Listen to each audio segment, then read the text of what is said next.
बंद हो जाने की वजह से दिक्कत परेशानी इतनी ज्यादा बढ़ जाती है कि अब दाने दाने के भी लाले पड़ जाते हैं। ऐसे में बर्फीली आंधी तूफान में उनकी छप्पर भी उड़ जाती है। बर्फ के बड़े बड़े टुकड़े उनके घर के अंदर और उनके शरीरों पर अंगारों की तरह गिरने लगते हैं।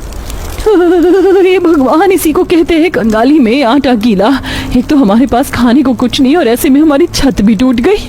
भगवान को भी हमारी दशा पर तरस नहीं आ रहा, जो वह एक के बाद एक हमारी मुश्किलें बढ़ा रहा है। पहले खाने के लाड़ले पड़े थे, अब घर भी छिन गया। इस ठंड के मौसम में कहाँ जाएंगे। तभी सीमा को घर की दीवारें हिलने का आभास होता है। माँ जी, बाबूजी, हमारा घर किसी भी वक्त गिर सकता है। हमारे घर की दीवारें कच्ची हो चुकी हैं। सब लोग बाहर चलिए। जैसे ही गरीब ससुराल वाले झोपड़ी से बाहर निकलते हैं, उनकी आंखों के सामने उनकी झोपड़ी तूफान से मलबा बन जाती है। सब लोग लाचार हो जाते हैं। हे भगवान, मैं तो एक छत भी ठीक नहीं करवा पा रहा था, अब तो पूरा का पूरा घर टूट गया। कहाँ लेकर जाऊँ अपने परिवार को। मैं कोई भी कर्तव्य नहीं निभा पा रहा, ना ही अच्छा बेटा बन पा रहा हूँ, ना ही अच्छा भाई, ना पति, ना अच्छा पिता। अरे वो जैसा इंसान को डूबकर मर जाना चाहिए। अजी, तुम ये कैसी बातें कर रहे हो। घर ही तो टूटा है, हम सब लोग तो सही सलामत है ना। जान है तो जहान है। चलिए सब लोग उस जंगल में चलते हैं। पूरा परिवार जंगल में आकर बैठ जाते हैं। चारों तरफ विशाल बड़े बड़े पेड़ थे जिनकी जड़ें खोखली हो गई थी।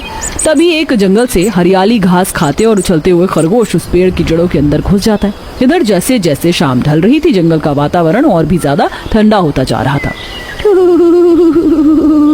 माँ, जोर की ठंड लग रही है, घर चलो ना चलते हैं। अरे मेरे पोते, आजा, दादी की गोदी में आ, मैं तुझे शॉल उड़ा लेती हूँ। अब तो इस सर्दी के मौसम में हम सबकी मैयत होकर रहेगी। माँ जी, ऐसा कुछ नहीं होगा। हम अपने लिए घर बनाएंगे, वो भी इन पेड़ों में। गौर से देखिए, इनकी जड़ें और तने कितने बड़े हैं। इसमें हम आसानी से रह सकते हैं और पेड़ की जड़ जमीन तक जाती है। वहाँ गर्माहट सबसे ज्यादा होती है। बस हमें थोड़ी मेहनत करनी होगी।